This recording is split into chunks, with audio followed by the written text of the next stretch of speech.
Kora shanaffaa qorannoo idil-addunyaa Yuunivarsiitii Saayinsii fi Teekinooloojii Adaamaatti gaggeeffamerraa yaadotni galtee imaammataa ta'an hedduun argamaniiru jedhan. Yuunivarsiitichatti pirezidaantii ittaanaan dhimmoota qorannoo ce'umsa teekinooloojii fi tajaajila hawaasaa Dr. Lammaa Marasaa balfa deebisanii fayyadamuun qabeenya sochii dinagdee keessatti gahee baatutti jijjiiruu kan jedhu mata duree korichaati. Kora guyyoota lamaaf gaggeeffame kanarratti beektonni biyya keessaa fi biyya alaa bu'aalee qorannoo isaanii dhiyeessaniiru. Profeesar Sultaan Suleyman Yuunivarsiitii Jimmaatti qorataa fi barsiisaa damee faarmaasiiti. Warshaaleen qorichaa biyyattii keessa jiran lakkoofsaan xiqqoo ta'uun akkuma jirutti ta'e humni oomishuu isaaniis sadarkaa fedhii biyyattii guutuun akka hin taane ibsan. Dhaabbileen akkasii fayyaa irratti hojjetan deebisanii fayyadamuu caala hawaasatti gad lakkisuun rakkoo ta'uu eeraniiru.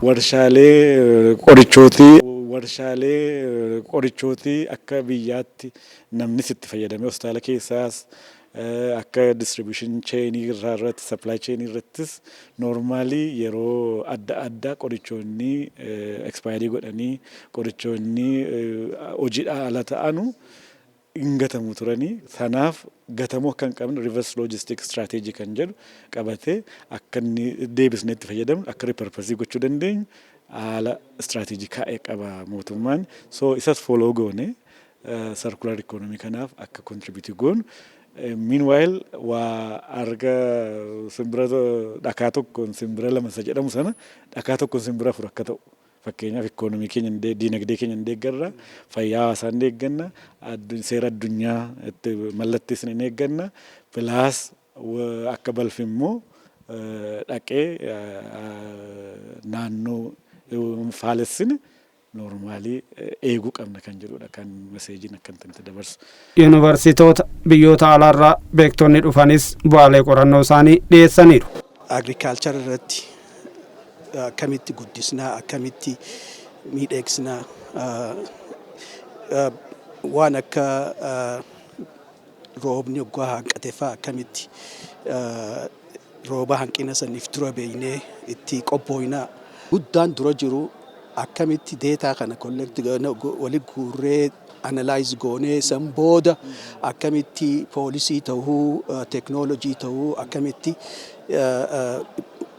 waan nuti fayyadamuu feenu san goona malee osoo deetaan hin jirre akkanumatti osoo maal nu feesisaa akkami goonaa maaltu biyya kanaaf malaa osoo hin beekin caluma jennee goonaan hin jiru. Pirezidaantii ittaanaan dhimmoota qorannoo ce'umsa teeknooloojii fi tajaajila hawaasaa Dr. Lammaa Marasaa korri gaggeessine kan barattoonni yuunivarsiitichaa beektota ciccimoo irraa muuxannoo itti argatan beektota gidduutti walitti hidhamiinsi kan itti uumamee fi bu'aaleen qorannoo warshaalee fi dhaabbileef galtee ta'an kan itti adda baafamanidha jedhan. Adda dhufaniiru kun bu'aa qorannoo isaanii uummataaf itti dhiyeessatanii kan deeman duwwaa odoo hin taane neetwork godhanii bu'aa qorannoo isaanii gara piroodaaktiitti kan itti jijjiiran industirii adda addaa faana kan itti wal argan. Qorattoonnis immoo gaafa wal argan neetworkii irratti hojjetu. Maal jechuudha? Fuulduratti qorannoo waliin gaggeessuu akka danda'aniif yaada wal jijjiiru. Fuuldura collaborationii akkamitti akka gaggeessuu danda'an yaada fudhatanii deemu. Kanaanis immoo barattoonni keenya irraa waa baratanis qabu. Fuulduratti profeesaroonni amma qorattoonni irraa dhiyeessaa turan kuni bebbeekamoo addunyaa irraa dhufanidha. Jarri kun amma asitti argamuun isaanii nuuf opportunity guddaadha. Maaliifin akka yuunivarsiitii waan guddaa hojjechaa jirra. Agarsiisa teeknooloojii qabna ture. Maal inni kun barattootaan yookiin qorattootaan hojiiwwan adda addaa hojii qabatamaan teeknooloojii transfer goone yookiin immoo oomisha gara indastiriitti deemee commercialize ta'u. Waan baay'ee hojjennee jirra yuunivarsiitii keessatti. Kana maaliifin agarsiisna tokkoffaayyuu waan astuun akka kaayyootti akka biyyaatti waan itti kennama raawwata jiraachuu isaa agarsiisuudha. Akka waliigalaatti haala balfa deebisanii fayyadamuun dinagdee keessatti gahee baatu itti tolfamu irratti bu'aaleen qorannoo galtee imaammata biyyoolessaa ta'an dhiyaachuun isaanii koricha milkaa'aa taasisaa jedhan. Toora xiyyeeffannoo stepping to sustainability through circular economy jedha. Waste into resource.